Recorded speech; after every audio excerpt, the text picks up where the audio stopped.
নমস্কার বন্ধুরা, রিনাস কিচেন থেকে স্বাগত।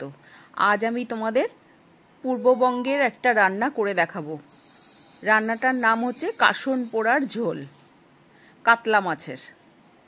তার জন্য আমি প্রায় 2-3 চামচ সর্ষে আমি আগে শুকনো কড়াইতে ভেজে নিলাম। ভাজা মানে খুব পোড়া পোড়া করে ভাজার দরকার নেই। যখন ওই একটা সর্ষে চাপালে না ফোটে, আওয়াজ হয় একটা, ওই রকম ভাজা হলে আর একটা ভাজার গন্ধও বেরোবে, সেই রকম করে ভাজতে হবে। ভেজে আমি হামাল দিস্তাতে গুঁড়ো করে নিয়েছিলাম। মিক্সিতেও গুঁড়ো করা যায়, যেহেতু অল্প সর্ষে তো হামাল দিস্তাতে করলেই ভালো। এবার আমি মাছটা ভেজে নিলাম। 2 পিস মাছ, মাছগুলো বড় সাইজ বলে 2 পিস, অনেকটাই মাছ আছে, প্রায় 300 গ্রাম মতো হবে দুটো মাছেই।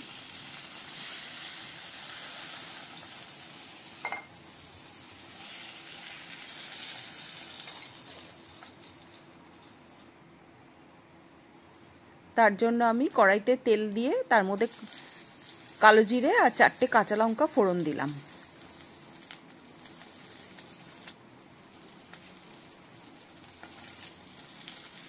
এবার আমি একটা ছোট বেগুন লম্বা লম্বা করে কেটে রেখেছিলাম 4 টুকরো, আর একটা আলু পাতলা পাতলা করে কমলা লেবুর কোয়ার মতো করে কেটে রেখেছিলাম।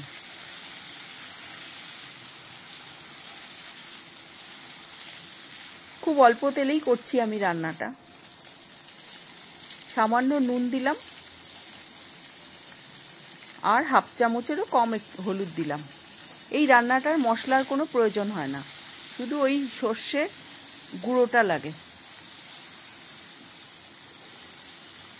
কাঁচা লঙ্কা নুন হলুদেই টেস্টটা হবে। এবার আমি গরম জল করে রেখেছিলাম, সেই গরম জলটা ঢেলে দিয়ে দিলাম 1 বাটি। এবার গ্যাসটা কমিয়ে রেখে আমি ঢাকা দিয়ে দেবো, যাতে বেগুন আলুটা সেদ্ধ হয়ে যায়। গ্যাস কমিয়ে রাখলে ভাপে সেদ্ধ হয়ে যাবে। আমার আলু বেগুন সেদ্ধ হয়ে গেছে। এবার আমি মাছগুলো দিয়ে দিলাম। মাছগুলো দিয়েও একটু ফোটাতে হবে, কারণ মাছের ভেতরেও তো ঝোলটা ঢুকতে হবে। তার জন্য মাছটা দিয়েও 4-5 মিনিট আমি ঢাকা দিয়ে রেখে দিয়েছিলাম।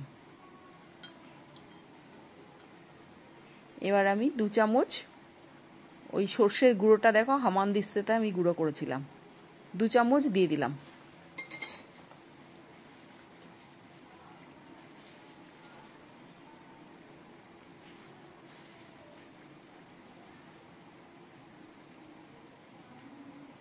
এটা আমি মিক্সিতে করিনি, তোমরা মিক্সিতেও করে নিতে পারো গুঁড়োটা।